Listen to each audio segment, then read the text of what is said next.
Hi guys! Welcome to my vlog! Ang video ko for today ay comparison ng Bear Brand Fortified versus Alaska Fortified. Ang review na ito ay personal request or curiosity ko. Hindi ito request ng kung sino man, kaya watch nyo na lang kung interesado din kayo. This is not a health advice. It is only a review of certain product based on the nutrition facts, price, and other information written on the packaging. Please consult your child's pediatrician before giving any fortified milk to your kids. Ipapakita ko na rin pala yung recommended energy and nutrient intake nila. Sa Alaska ay for male na 6 to 9 years old, samantalang ang sa Bear Brand ay for 3 to 5 years old. Sa comparison naman ng nutrients, magbabase ako sa per serving at parehas naman silang 33 grams per serving. Okay, simulan na natin. Sa saturated fat, cholesterol, carbohydrates, and dietary fiber, lamang ang Alaska. Samantalang lamang naman ng Bear Brand sa energy, fat, and sodium. Ngunit wala naman itong dietary fiber. Sa sugar and protein, lamang ang Bear Brand.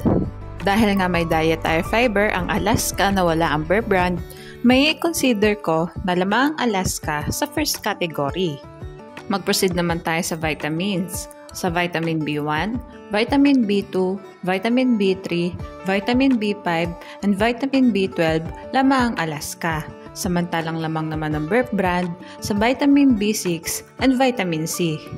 Ngunit wala naman itong vitamin B3 and vitamin B5. Sa vitamin A and vitamin E, lamang ang Alaska. Samantalang lamang naman ng Bear Brand sa vitamin D. Lamang ang Alaska sa vitamins.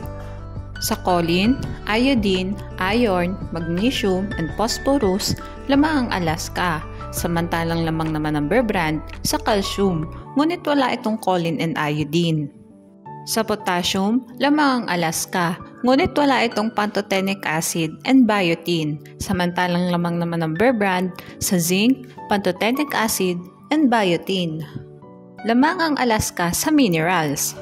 Mag-proceed naman tayo sa presyo na parehas kong kinuha sa Lazada. Paalala guys, pwede mag-iba ang presyo ng dalawang gatas na ito, depende kung saan store nyo sila titingnan.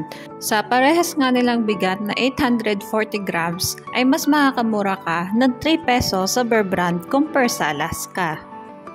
At ito na nga ang summary ng vlog ko today.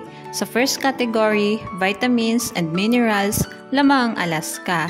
Samantalang mas affordable naman ang Bear Brand. Para sa akin guys, mas mainam na sa school-aged kids na ipainom ang mga gatas na ito. Kasi hindi naman talaga sila breast milk substitute. Kung ako naman ang papipiliin kung halimbawa nag-schooling na ang mga anak ko, mas pipiliin ko ang Alaska. Pero kung ayaw na nila magatas, ay okay lang kasi ngayon pa lang, pinapalakas ko na silang kumain. Okay guys, hanggang dito na lang po ang vlog ko. Thanks for watching. Please like and subscribe for more videos.